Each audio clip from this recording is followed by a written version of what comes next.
de justifier cela. Et ensuite, je vais montrer la bonne réponse et on va en discuter et ainsi de suite. Donc, la première chose serait que je vais vous demander de répondre sans voir les propositions. OK? Ensuite, on verra les propositions, on va en discuter, puis on verra la bonne réponse et puis on va en discuter également. Est-ce que ça vous va?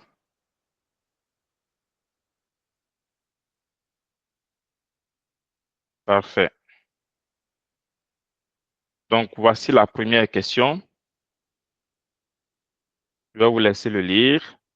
Si vous avez besoin d'une explication en français, je vais le faire et puis on continue.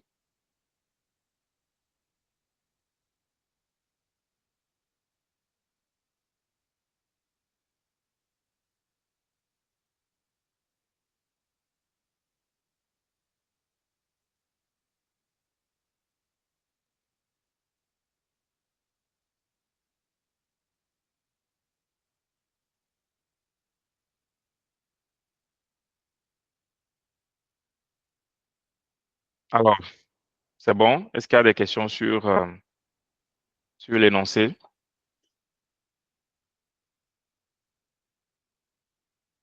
Donc là, nous sommes en situation d'une banque en fait qui décide de démarrer un projet de transition.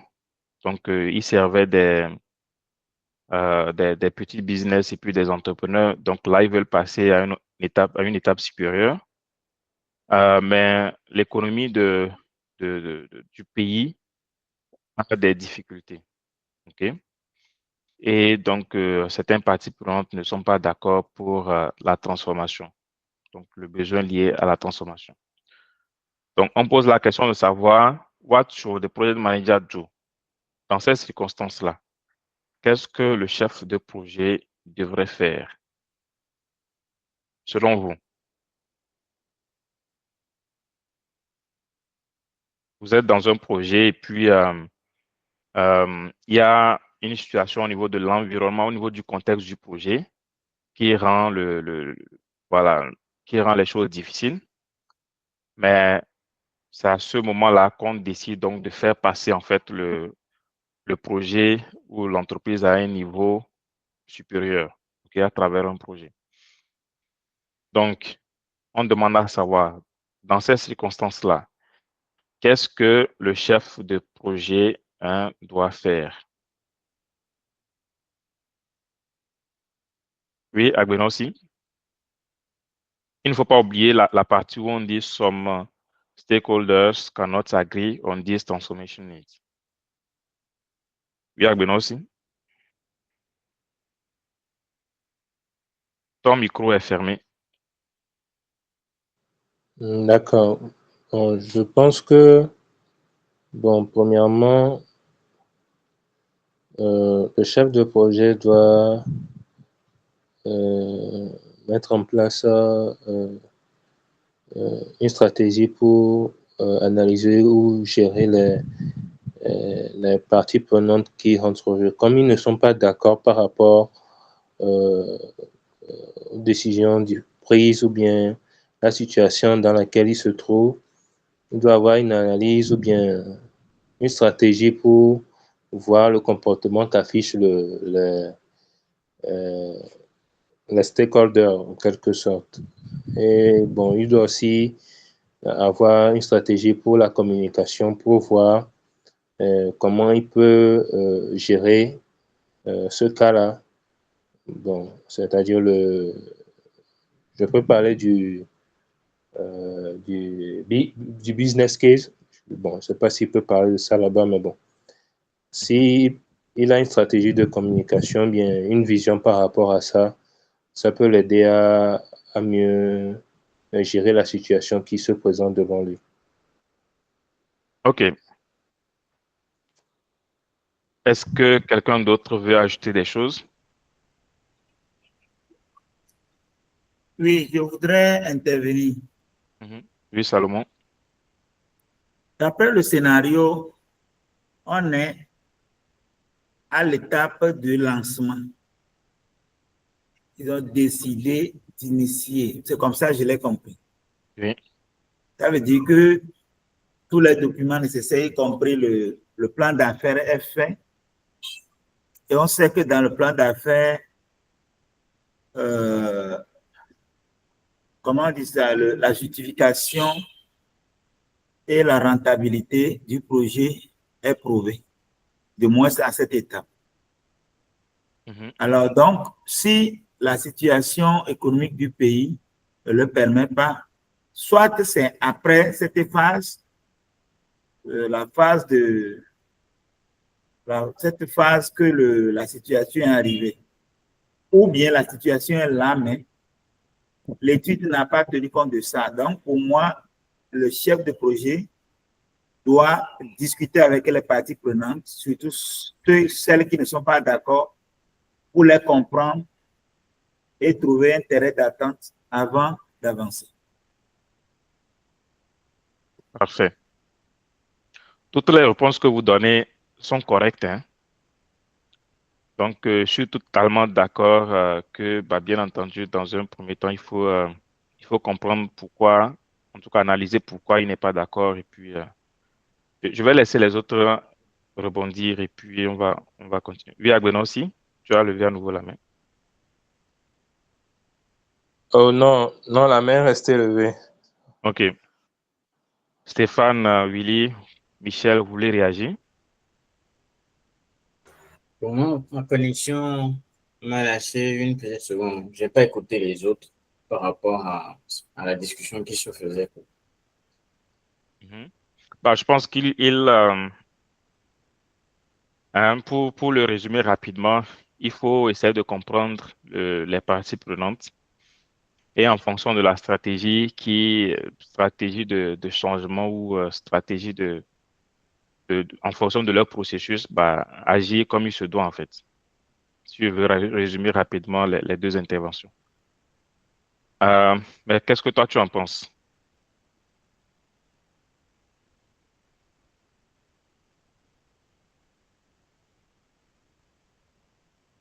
Alors, Michel dit le chef de projet devrait mener une analyse des parties prenantes et organiser une réunion de concertation.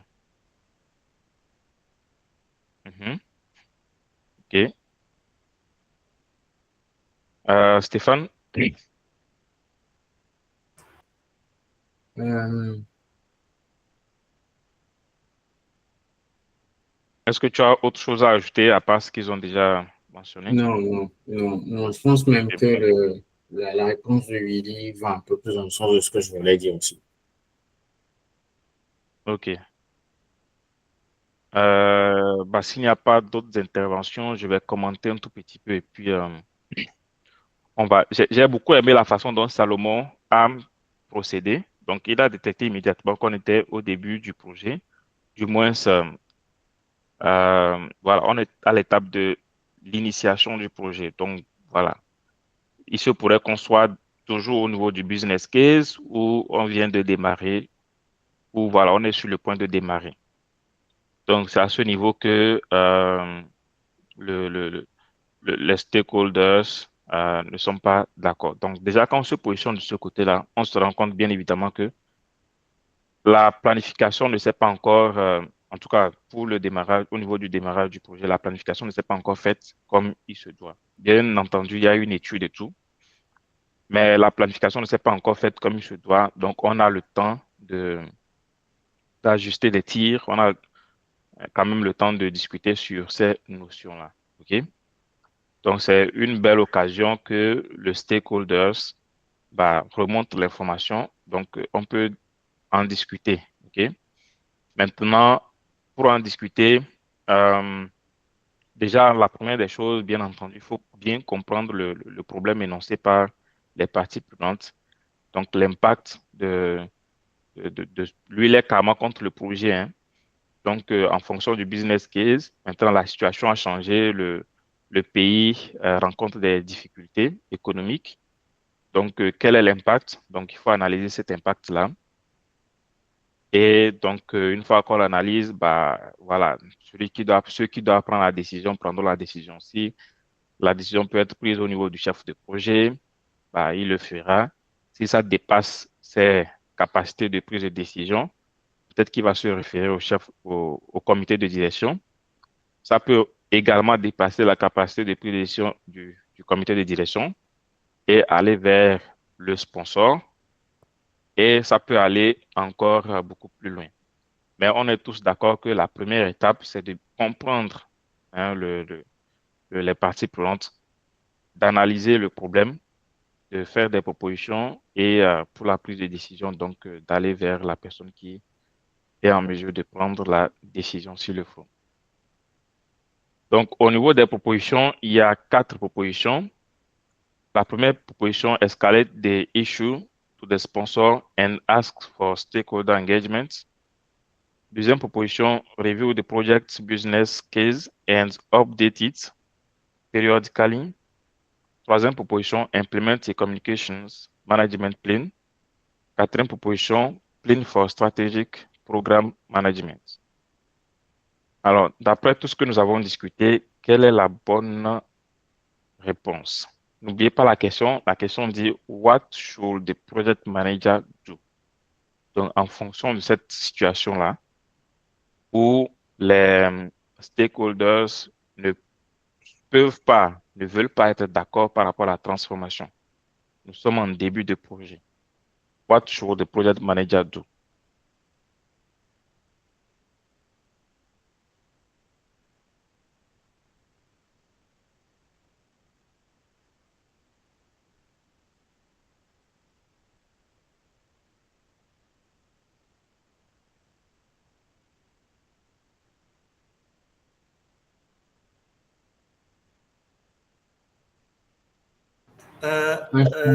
Vous aviez dit que ici, c'est seulement une réponse qui est juste à chez PMP. Il n'y a jamais deux. Bah, si, il peut en avoir plusieurs au niveau du PMP. Donc, Ah bon? oui, il peut en avoir plusieurs. C'est À peut-être l'examen, rare. on peut avoir plusieurs bonnes réponses. Oui, sur des questions.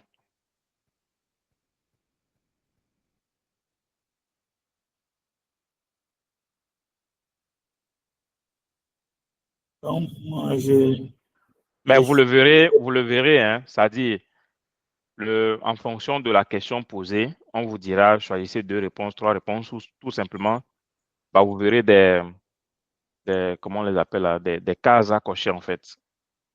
C'est-à-dire, vous serez en mesure, si vous êtes en mesure de sélectionner plus d'un, bah, c'est qu'il y a plusieurs réponses. Sinon, vous pourrez sélectionner qu'une seule bonne réponse en fait. Ulrich, moi, je pense que ce BC. sera la première réponse.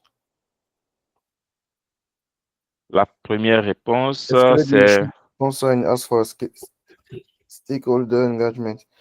Pour moi, ce serait ça. Peux-tu justifier? Si je dois justifier, je vais dire, pour moi, quand je lis l'énoncé, le problème majeur, c'est plus au niveau des finances. Vu qu'on dit the country economy is struggling and some stakeholders cannot agree on transformation need. Donc, je pense que c'est plus au niveau des finances. Donc, pour moi, ce serait idéal d'aller voir le sponsor et puis essayer à son niveau, de pouvoir convaincre les parties prenantes que le projet est viable. OK. Est-ce que vous avez une autre proposition que Willy? Moi, je voudrais proposer la deuxième et la troisième. Mais dans cette question-là, c'est une seule question. Donc, on dit what should the project manager do? Donc, c'est une seule Donc, question. C'est une seule réponse.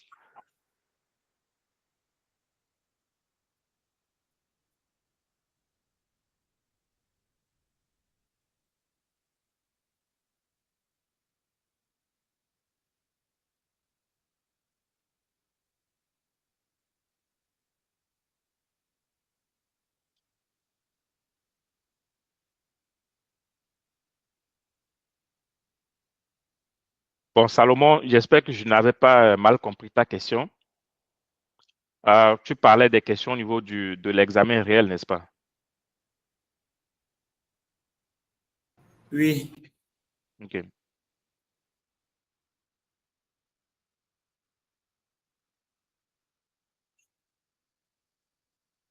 Alors, est-ce que vous vous alignez tous avec Willy? Moi, de mon côté, c'est que pour moi, si il escalade et il demande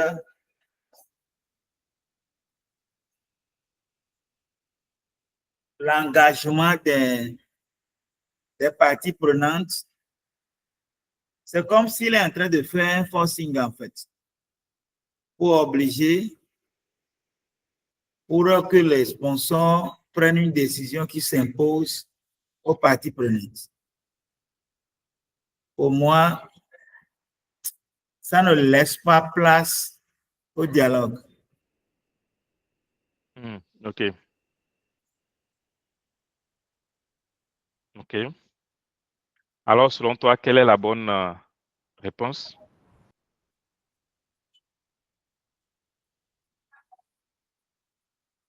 Deux. Parce OK. que à partir du moment où on va revoir le business case, il va prouver que malgré la situation du pays, le projet reste viable. Et à partir du moment où il arrive à établir ses preuves, je ne vois pas quelle partie prenante, si les preuves sont tangibles, qui va encore continuer à contester. OK. Et il doit faire cet exercice de temps en autre pour garder dans ce contexte-là de problèmes économiques, pour garder le projet viable. Il doit le faire de temps en temps, pendant le projet. Ça veut dire qu'initialement, il le fait, il revoit sans tenir compte de la situation économique, il reçoit, il convainc, pas qu'il va vaincre les parties prenantes, mais il va les convaincre. Mais il a l'obligation de le faire de temps en autre pour garder cette conviction, pour prouver que la situation, le projet reste toujours viable dans ce contexte d'économie, de problèmes économiques. C'est comme ça, moi, je l'ai compris. OK, c'est une bonne façon de voir aussi les choses. Est-ce que une autre personne souhaite contribuer avant qu'on ne passe à la bonne réponse?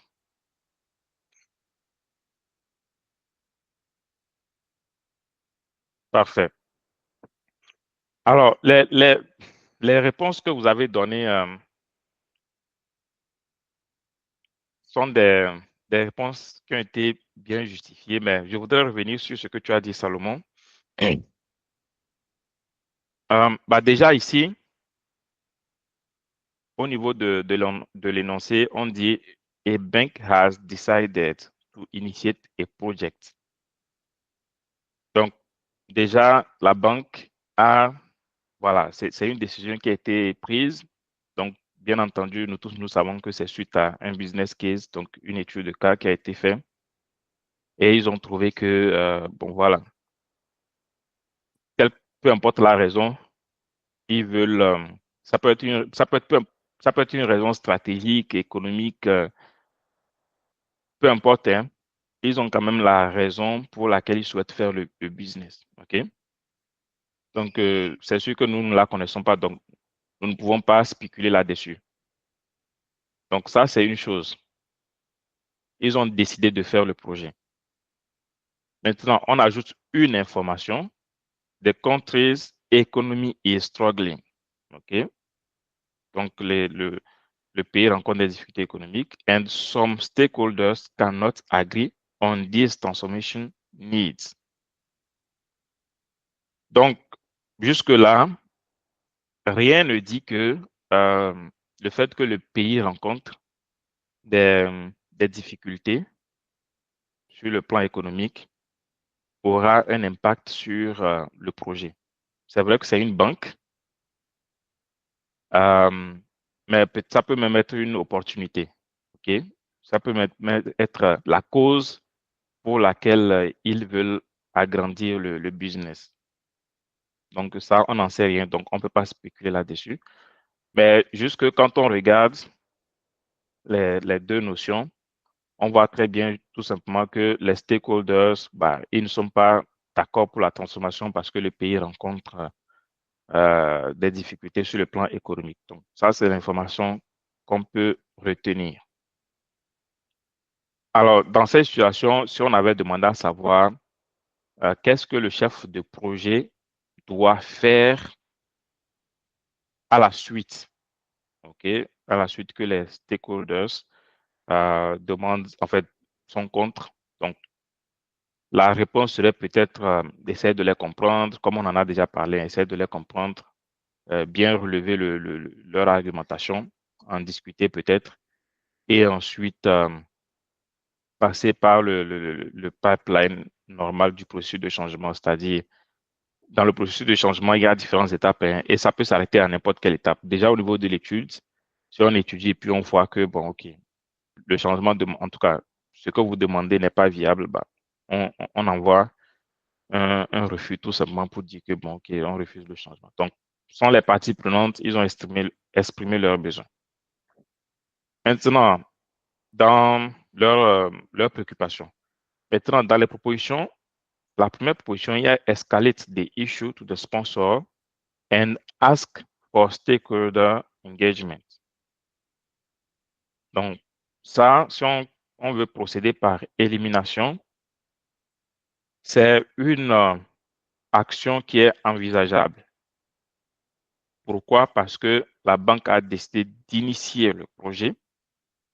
Maintenant, il y a un groupe de personnes qui ne sont pas d'accord qu'on fasse la transformation. Donc, une partie demande à ce qu'on essaie d'avoir leur engagement. Donc, c'est quelque chose qui est faisable parce que le projet a été déjà décidé. Donc, on a décidé de le faire. Bien entendu, leur voix compte, mais ça a été décidé de le faire. OK? Donc, une autre partie, escalate the issue to the sponsor. Donc, ça, c'est la première proposition. C'est quelque chose qui est envisageable. Ensuite, review the project business case and update it periodically. Ça, c'est quelque chose qui n'est pas envisageable. Pourquoi? Parce que le business case a été déjà fait et on a décidé d'entamer le projet. On a décidé de faire le projet. Donc, bien entendu, un projet a un début. Voilà, il y a le début du projet et puis la fin du projet. Il y a les différentes étapes. Maintenant, durant l'exécution du projet, il peut y avoir d'autres informations qui vont monter. Puis, voilà.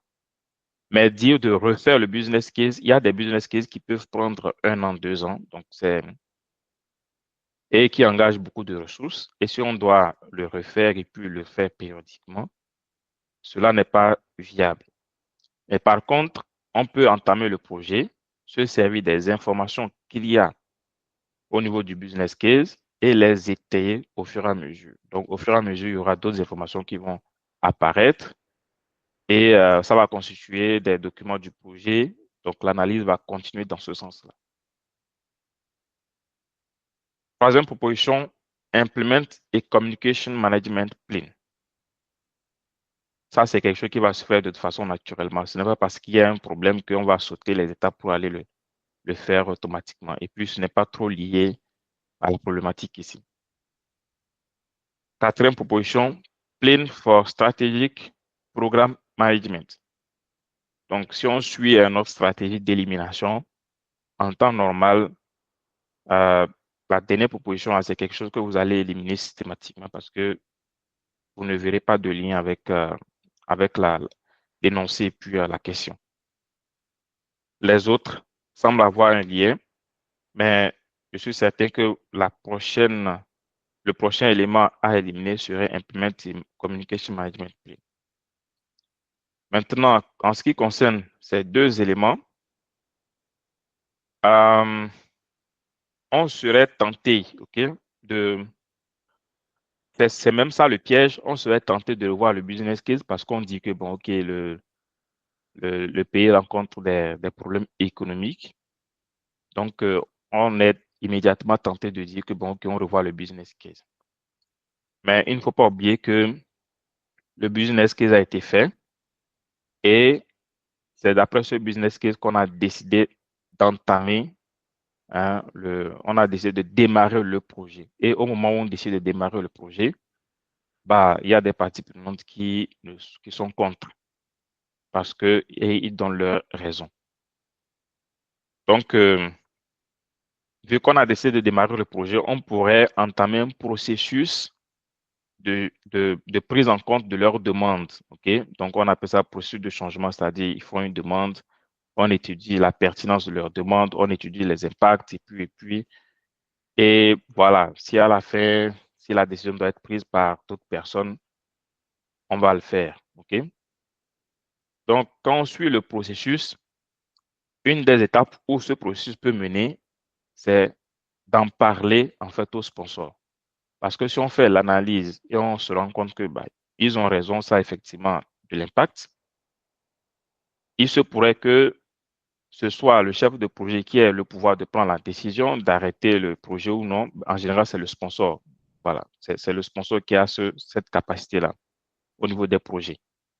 Donc, si on fait l'analyse et on voit que le projet n'est pas viable, on va transmettre l'information au niveau du sponsor parce que c'est lui qui a cette capacité-là. Et c'est lui qui va prendre donc la décision si le projet, est-ce que c'est viable ou pas. Donc, vous voyez que dans le processus, à un niveau donné, on arrive en fait au niveau du sponsor. Donc, si le sponsor décide quand même que le projet, il y tient, donc il faut qu'on continue et tout, la prochaine étape ou l'une des étapes également est donc d'avoir l'engagement des parties prenantes. Avoir l'engagement des parties prenantes, c'est quelque chose qui peut se faire différemment. Ça peut se faire en parlant ouvertement, en utilisant ses compétences interpersonnelles. Et voilà, en essayant quand même de faire comprendre aux parties prenantes pourquoi ce projet-là est important et pourquoi on a besoin de le réaliser malgré que la situation économique n'est pas viable. Est-ce que vous avez des questions?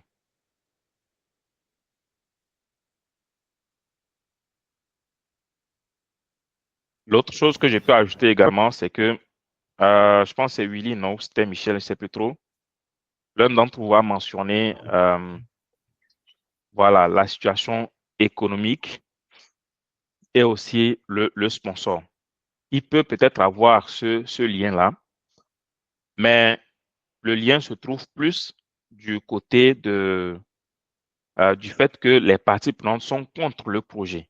C'est-à-dire qu'ils veulent en fait qu'on arrête, en fait, ils ne veulent pas que le projet soit lancé.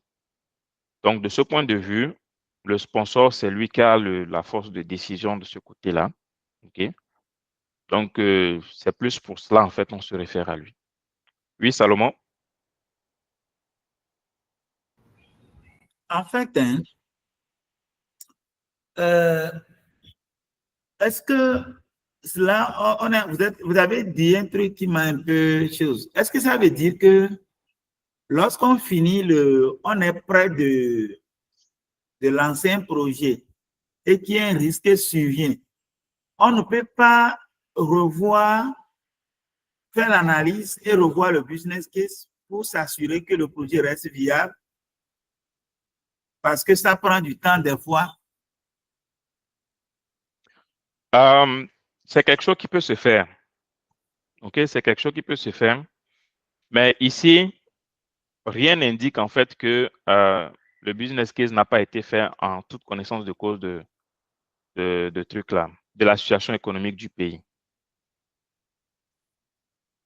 Donc, voilà, il se peut que le business case ait pris en compte cela. On n'a aucune information par rapport à ça. Donc, tout ce qu'on sait, c'est que le pays a une situation économique qui n'est pas stable et que la banque a décidé de lancer le projet. Parce que, bon, au moins, dans la réalité, c'est vrai qu'on n'a pas dit, mais est-ce que si la décision a été prise, on a dit de revoir, si la décision a été prise, de lancer, c'est que il y a une analyse, c'est-à-dire qu'il y a le business case est fait et qu'on voit que le projet est viable. Maintenant, si dans le scénario, on nous dit que la situation du pays, qu'est-ce qu'ils ont dit ça? Comment ils ont parlé l'anglais là? Struggling, ça veut dire que struggling, ça veut dire que c'est quelque chose maintenant qui est en cours. C'est ça, c'est le present continuous. Ça veut dire que cet élément, c'est un nouvel élément. C'est comme ça, moi, j'ai compris. The country economy is struggling. Ça veut dire que ça veut dire que ce nouveau élément, jusqu'à ce qu'on prenne la décision, il n'y avait pas cet élément. Mais rien ne dit. Maintenant que ce nouveau élément est arrivé, que les stakeholders, certaines parties prenantes, ne sont pas d'accord. Sinon, s'ils n'étaient pas d'accord depuis, on n'allait pas même arriver jusqu'à commencer par prendre la décision. Donc, pour moi, c'est un nouvel élément.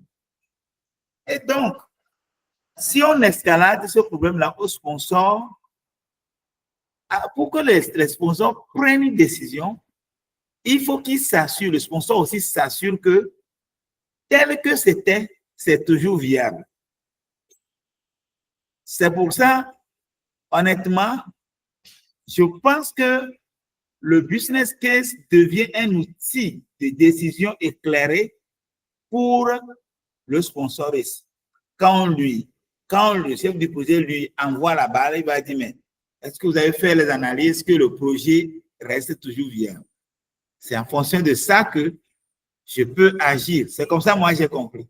Donc, pour moi, cette situation, c'est un nouvel élément. Ça n'existait pas quand on faisait le business plan qu'on doit revoir ici. Ça n'existait pas quand on prenait la décision. Parce que has decided. Ça, c'est dans le passé. Maintenant, il y a une nouvelle situation qui est en cours, qui est struggling. C'est comme ça, moi, j'ai fait mon analyse. OK.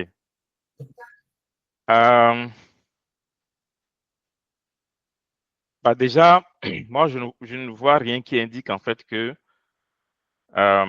tout ce qu'on sait, c'est que la situation économique du pays n'est pas correcte. Mais quand est-ce que ça a commencé? Aucune idée. En fait, le texte n'en parle pas. OK? On ne sait pas si ça a commencé avant que la banque ne décide on sait que la banque a décidé de lancer le projet. Mais on ne sait pas si la situation économique a été prise en compte dans le business case ou pas. OK? On n'a aucune idée. Et comme je le disais, en général, ce n'est même pas en général, c'est le sponsor en fait qui prend la décision de pouvoir arrêter le projet pour des raisons, OK? Des raisons peut-être énoncées par les parties prenantes. Donc, c'est lui qui a cette capacité-là. Bien entendu, ça suit un processus, OK? Au début du projet, le processus n'a pas encore été implémenté, n'a pas encore été discuté parce que le projet n'a pas encore démarré. Donc, s'il y a une situation qui est en mesure d'interrompre en fait le projet, c'est le sponsor qui doit être avisé. Et on avise le sponsor, le chef de projet peut bien entendu faire quand même de l'analyse, discuter un peu avec les parties prenantes et tout, bien comprendre le problème et en parler au sponsor. OK? Et maintenant, c'est à ce niveau-là que le sponsor prendra la décision maintenant si il continue de faire ou pas. Mais cela ne remet pas en question le business case parce qu'on ne sait pas si. C'est pour cela qu'il est important de ne pas faire de suppositions c'est-à-dire au niveau des questions. Parce que quand vous commencez à faire des suppositions, si on ne dit pas une chose clairement et que vous faites des suppositions là-dessus, vous risquez de passer à côté. Ici, tout ce qu'on sait, c'est que la situation économique du pays n'est pas correcte et que la banque a décidé de lancer le projet Donc, ça sont des informations que nous avons. Quand est-ce que la situation économique du pays a commencé à se dégrader, on ne sait pas. Quand est-ce que, par rapport en fait, au lancement du projet, on ne sait pas. Donc, on ne peut pas se baser là-dessus, on ne peut pas faire des suppositions en se basant là-dessus. Mais on sait quand même qu'en tant qu'un bon chef de projet, on sait que c'est le sponsor qui prend la décision, c'est lui qui a ce pouvoir-là d'arrêter un projet qui vient peut-être d'être démarré ou bien qui n'est même pas encore lancé, donc de stopper ça pour certaines raisons. OK? Et voilà, c'est peut-être le chef de projet qui va lui apporter ces raisons-là après avoir discuté avec les parties prenantes pour bien comprendre le problème. Mais à ce niveau-là, une fois qu'il le reporte et que on décide quand même de maintenir le projet, l'autre étape, c'est d'avoir l'engagement des parties, des stakeholders, des parties prenantes. Donc, comme je le disais, avoir l'engagement des parties prenantes, ce n'est pas les forcer. OK? C'est peut-être revenir à eux et peut-être qu'ils ont mal compris un certain nombre de choses, ils ont mal compris la cause du projet, ils ont mal compris un certain nombre de choses. Donc, c'est le rôle du chef de projet de peut-être d'aller les convaincre parce que, bien entendu, avoir leur engagement, voilà, peut peut-être favoriser l'exécution du projet. Salomon, je ne sais pas si j'ai réussi à te convaincre.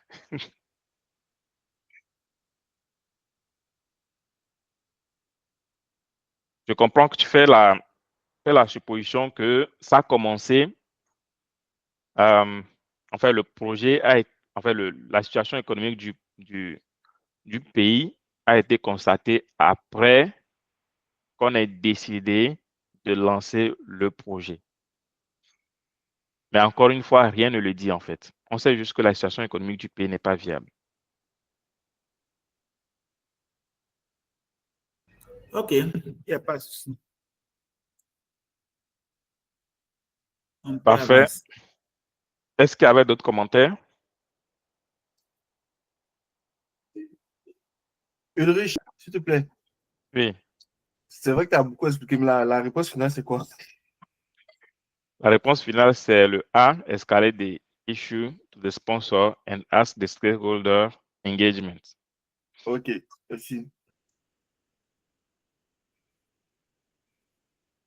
Donc, c'est effectivement ça la bonne réponse. La proposition B, on a ajouté en plus de la première partie, on a ajouté une deuxième partie qui est update it periodically. Une des choses qu'il faut savoir aussi, c'est que le business case sont des documents d'entrée du projet. OK? Et une fois que le projet est lancé, ça devient des documents du projet. Et comme tu le dis, Salomon, si les stakeholders décident en fait, pas qu'ils décident, font des constats, OK? Le chef de projet peut analyser ces documents, OK? Il peut les regarder à nouveau parce que ça devient des documents de projet. Et comparer, bien entendu, avec ce que les parties prenantes disent, OK? Mais c'est sûr que si les parties prenantes ne veulent pas de la transformation, c'est qu'ils sont contre le projet. Donc, ils sont contre le projet de transformation et ils donnent leur raison. Et dans ce sens, what should the project manager do quand quelqu'un est contre, voilà, est contre un changement, si on peut le considérer comme étant un changement ou est pour un changement, peu importe, on étudie cela. Une fois qu'on étudie, on le fait passer par un certain nombre de filtres. OK? Si on considère le processus de changement normal, on sait très bien que une partie prenante fait la demande de changement. Ça peut être à partir d'un formulaire ou à partir, peu importe. Cette demande-là rentre, il y a certains filtres. OK? Parfois, il y a des filtres qui permettent de savoir directement si cette demande-là est viable ou pas. Et en fonction de ces filtres-là, on peut lui envoyer directement une notification de refus de changement, tout simplement. Maintenant, quand c'est pertinent et que ça passe par ces filtres-là, on fait un énoncé de répercussion. Donc, on fait l'énoncé de répercussion par rapport au projet complet. Quelle est la répercussion? Et dans notre cas, c'est que on va tout simplement arrêter un projet qui n'a même pas encore commencé. OK? Donc, on fait cette étude-là et en fonction de la décision, ici, c'est une décision élevée. Si c'est pas un petit changement. OK? La répercussion, elle est énorme.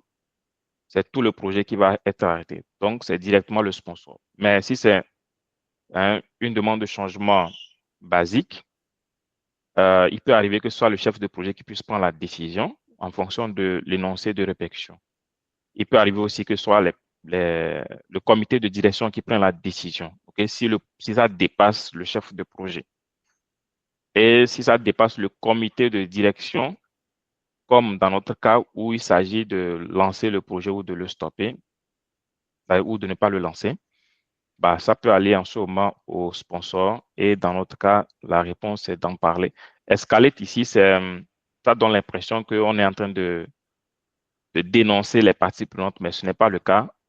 C'est juste qu'il y a une situation et puis la situation exige qu'on en parle au sponsor et ensuite avoir l'engagement des parties prenantes, en fait.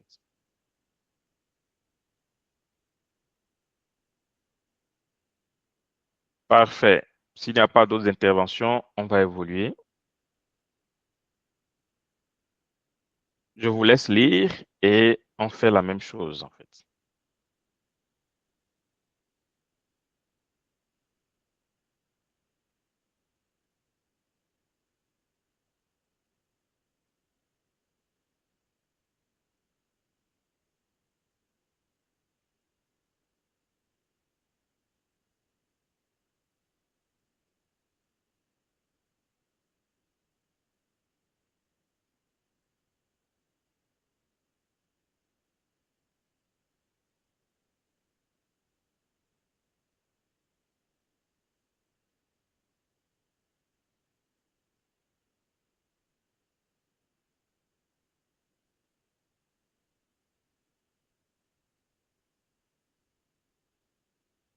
Alors, est-ce que vous avez compris? Est-ce qu'il y a des questions?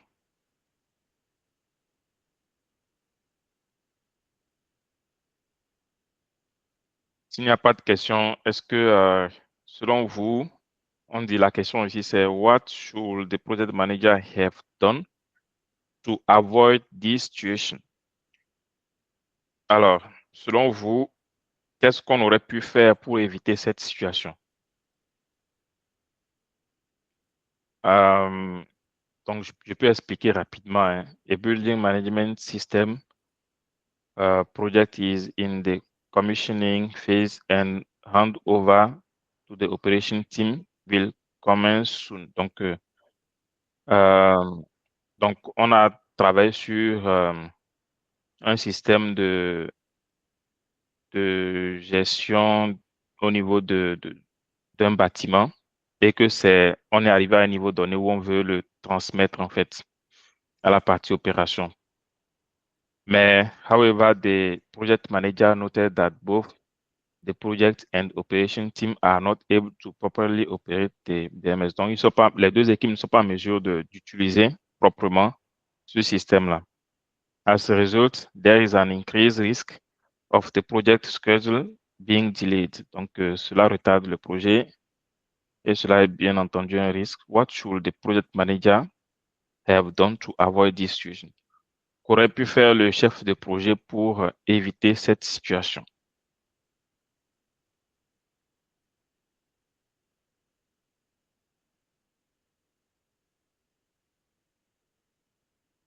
Alors, je vais peut-être poser la question autrement. Quel est le problème ici?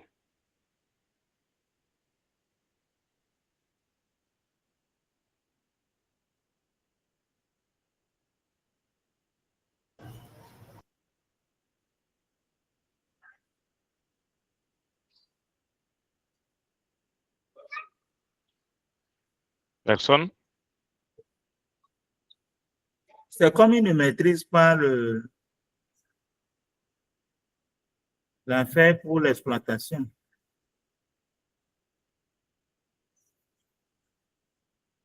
C'est ça. Exact.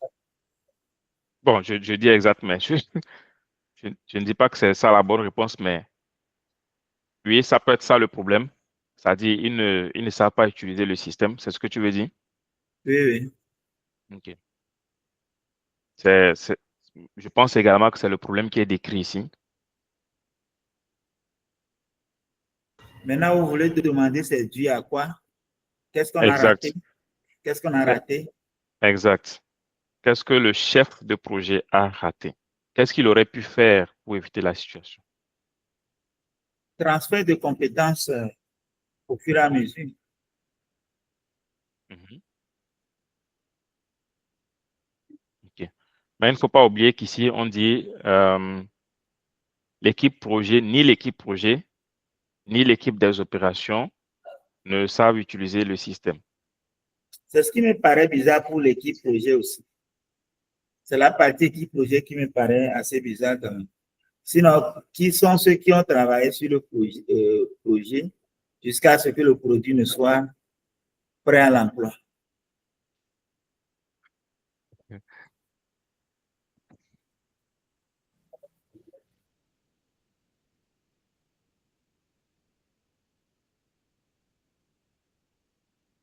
Mais il ne faut pas oublier aussi que des gens peuvent travailler sur un projet, ça dépend du projet, hein. Là, on n'a aucune idée sur le cycle de vie, sur la complexité, on n'a aucune idée. On sait juste que c'est un système de construction et tout, de gestion de construction. Donc, euh, ça peut être des parties du système qui ont été faits indépendamment, donc transférées d'une équipe à une autre, voilà, peu importe, et qu'au finish, donc là, ce sont des suppositions, on n'en sait rien, on n'en sait absolument rien. Donc, tout ce qu'on sait ici, c'est que on a en fait un système qui n'est pas utilisable par l'équipe projet, qui n'est pas utilisable, en tout cas, ils ne savent pas l'utiliser. Donc, l'équipe projet ne sait pas l'utiliser. L'équipe opérationnelle à qui on va transmettre le système ne sait pas utiliser le système. Alors, qu'est-ce que le chef de projet aurait dû faire pour éviter cette situation?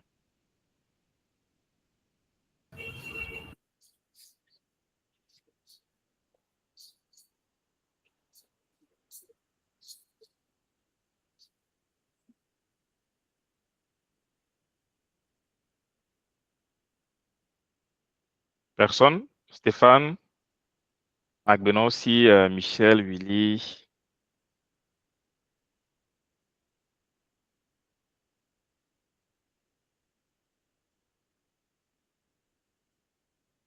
Donc, faites des propositions, hein, ça peu importe.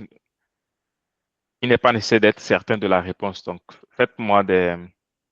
Je vais vous donner la parole l'un après l'autre et puis vous allez me dire ce que vous en pensez. Willy, tu en penses quoi?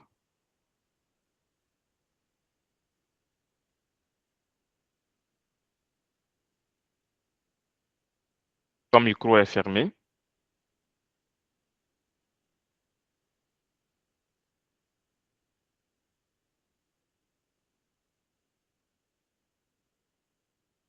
OK. Willy semble ne pas être là. Stéphane? Non, je suis là. J'étais en train de relire encore la question. Ah, OK. OK, parfait.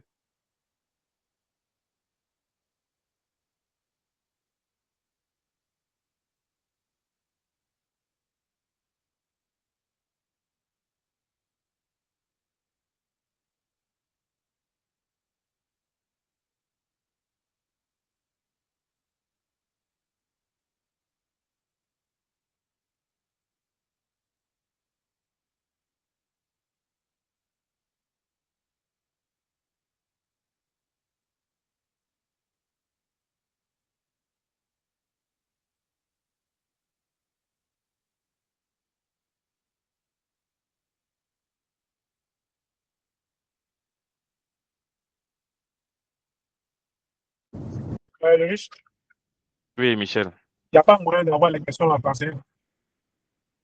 Pardon? Les questions, est-ce qu'il y a pas moyen d'avoir ça en français? Parce que en anglais, là, ça me fatigue pour pouvoir comprendre même d'abord avant de répondre à la question. Moi, Ok, personnellement, ça me fatigue, quoi. tu feras l'examen en français. Oui, j'ai fait ça en français. Ok, bah, si tu vas le faire en français, oui, je peux traduire ça après et vous l'envoyer, ouais.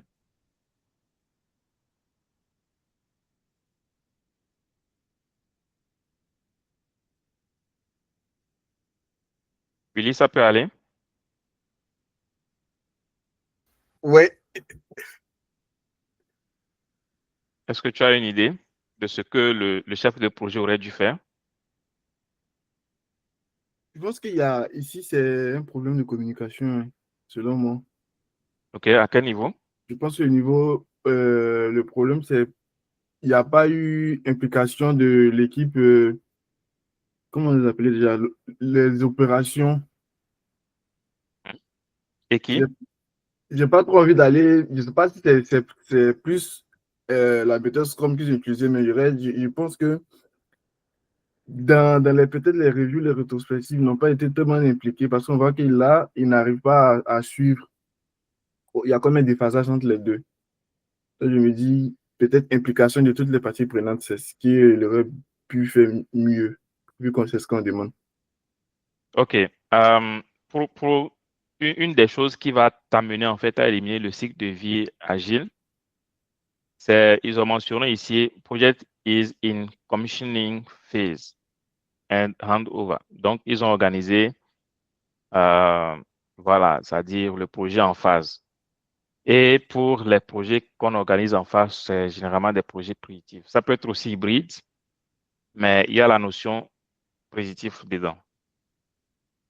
Donc, ça élimine un peu, bien entendu, pour chaque phase, il peut y avoir des rétrospectives, mais voilà, c'est différent de comment ça se fait au niveau d'un projet avec un cycle de vie agile ou adaptatif. Ok, je vois. Stéphane, tu veux essayer? Moi, je pense qu'il faut revoir le plan de management de projet parce que on dit que ni le logiciel ni son système, comment dire ça, son système d'exploitation ne marche correctement pour faire fonctionner la machine, comment dire ça, le logiciel développé. Et donc, il faut revoir le système de management de projet. À quel moment est-ce que on n'a pas fait attention à quel système adopter, ou plutôt, ça ressemble un peu comme on n'avait pas fait une étude de faisabilité avant de choisir les technologies, quoi. OK. Agbenon aussi, tu veux intervenir?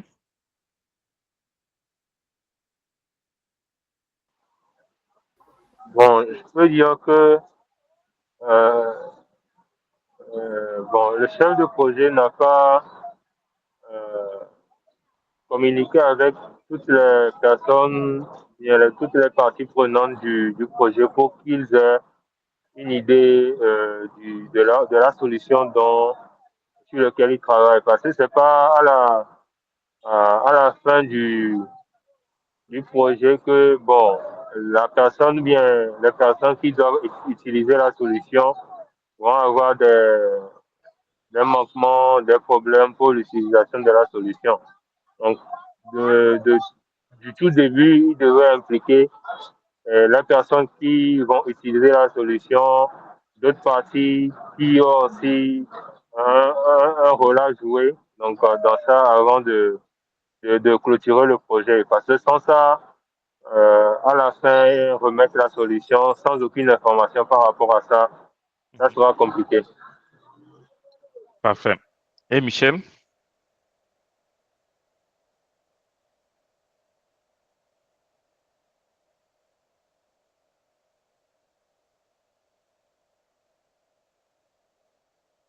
Willy, tu as la main levée?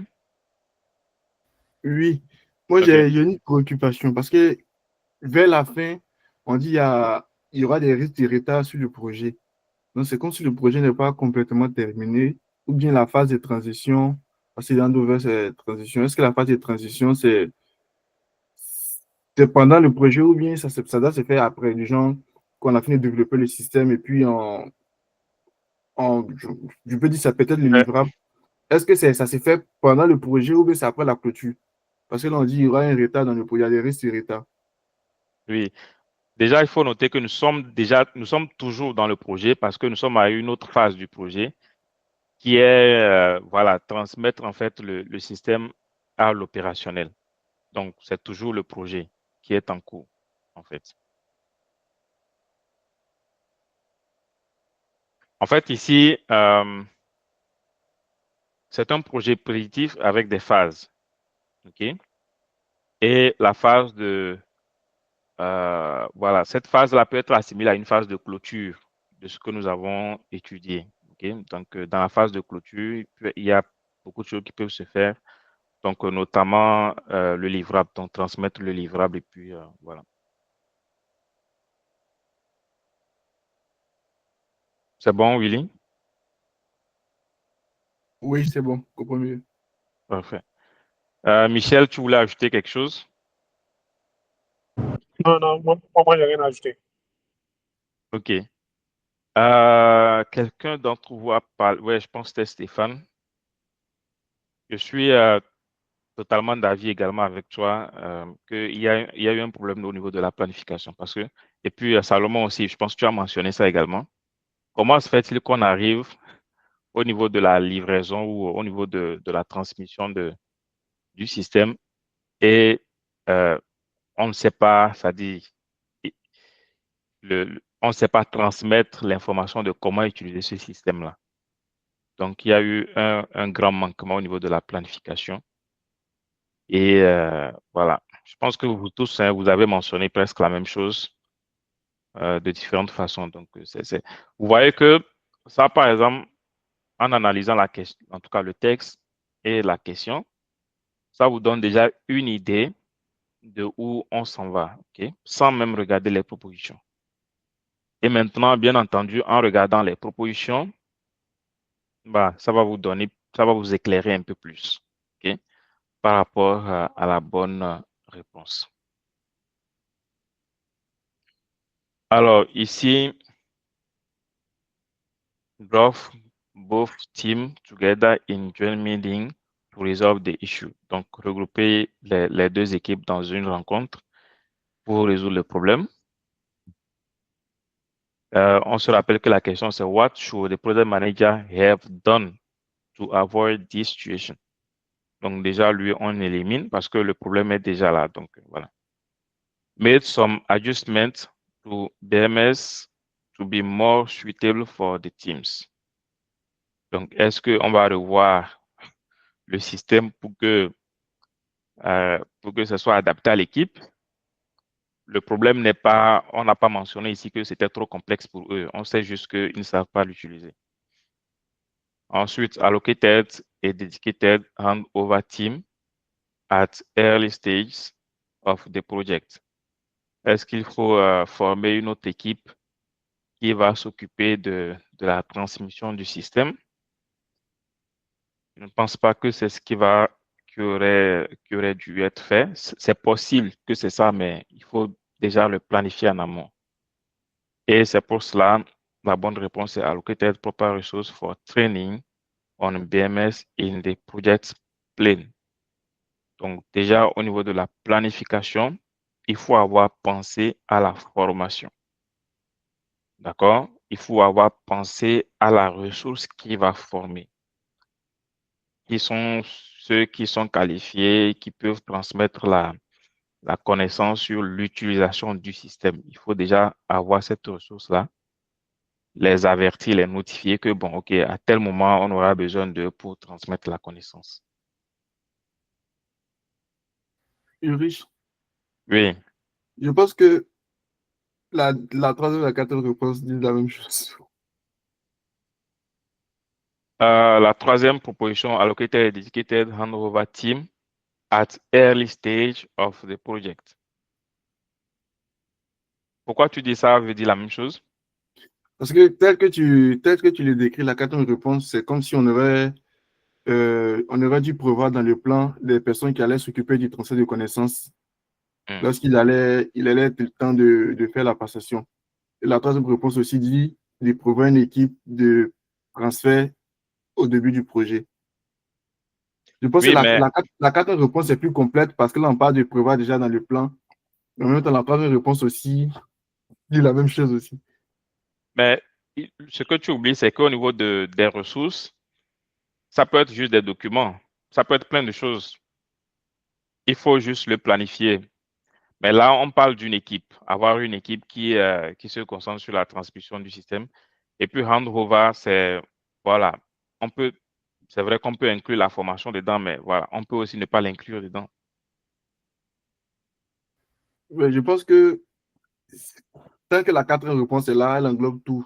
Mais sinon, l'absence de la quatrième réponse, la troisième aussi aurait pu faire l'affaire. Mais c'est sûr que quand on parle des ressources, il y a, comme tu l'as dit la dernière fois, il y a tacite et puis explicite, il y aura tout qui peut être prévu dedans. Ouais. Mais l'autre chose qu'il faut avoir en tête, c'est que euh, ici, on fait mention du fait que de le faire à une étape précédente. En fait, il y a trop de précision ici. OK? Il y a trop de précision ici. On précise que c'est une équipe. Ensuite, on précise qu'il faut le faire à une étape euh, voilà, avant la phase de transmission et tout. Il faut former l'équipe avant la phase de transmission et tout.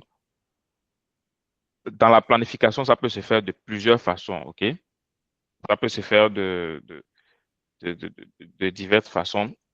Et c'est sûr que s'il y avait que ces trois propositions-là, c'est-à-dire s'il n'y avait pas la quatrième proposition, on prendrait la troisième proposition comme réponse. Mais bien entendu, avec la dernière proposition là-bas, on élimine systématiquement la troisième. Alors, est-ce qu'il y a d'autres interventions? Sur certains projets, si vous permettez, je vais dire que, en général, Hmm. la formation même se fait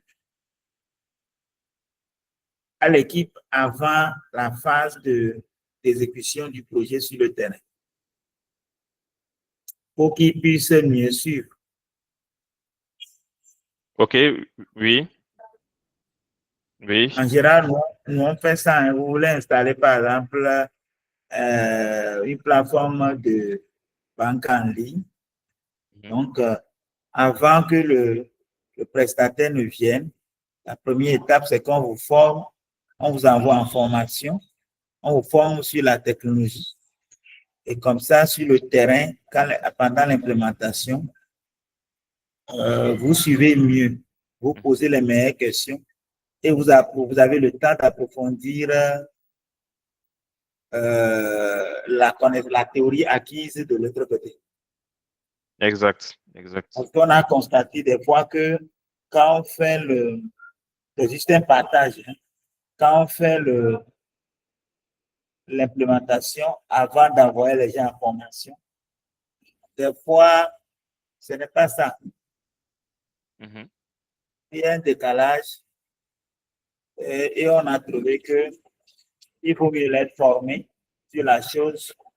Il faut mieux qu'il y ait un bagage en théorie avant de venir suivre la pratique sur le terrain. Ouais. Je ne sais pas si ça se fait ailleurs aussi comme ça. Euh, je pense que ça dépend ça dépend du contexte hein, du projet. Ça dépend de beaucoup de choses. Il peut arriver que vous ayez la volonté de le faire ainsi, mais que les ressources ne soient pas disponibles ou peu importe. Mais voilà, en fonction des conditions, le plus important est de pouvoir planifier cela et de trouver les bonnes raisons pour bien le planifier, quoi.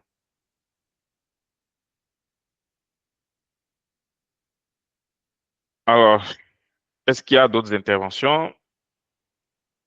Sinon, je pense qu'on va s'arrêter ici. Comment avez-vous trouvé cet exercice-là?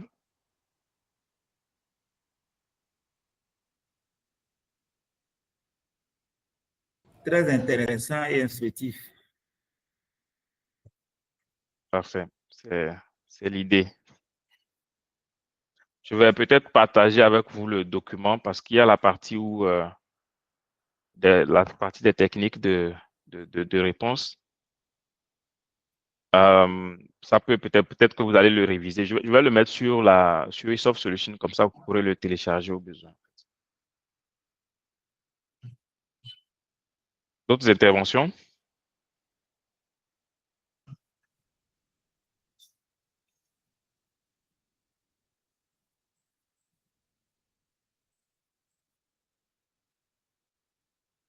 Parfait. S'il n'y a pas d'autres interventions,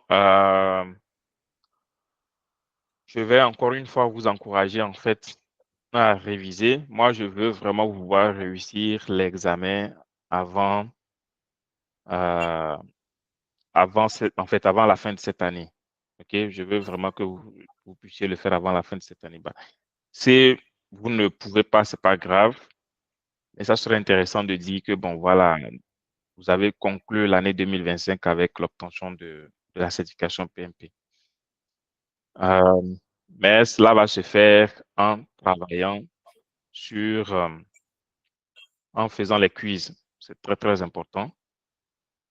Donc, il faut faire au moins, OK, les quiz qui vous préparent en fait à gérer votre temps. Il faut faire ça et passer à la suite. Donc, je le répète encore, le plus important n'est pas de mémoriser toutes les questions. Parce que si c'était le cas, moi, je peux extraire les 1000 et quelques questions et puis je vous donne ça, je vous dis, OK, bah, bûchez-les et puis vous allez le faire. Vous allez le bûcher aussi. Mais je ne pense pas que cela va vous conduire à la réussite parce que vous pouvez arriver à l'examen et puis vous ferez face peut-être aux mêmes questions, mais posées différemment. OK? Et vous allez vous arracher les cheveux. Donc, faites les questions, mais à chaque fois, prenez le temps de réviser ce que vous avez trouvé et ce que vous avez poussé.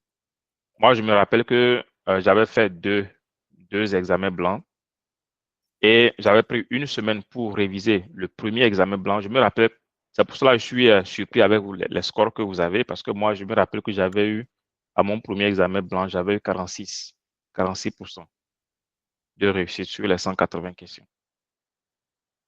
Donc, c'était très bas parce qu'il me restait encore, il devait me rester un mois pour passer l'examen.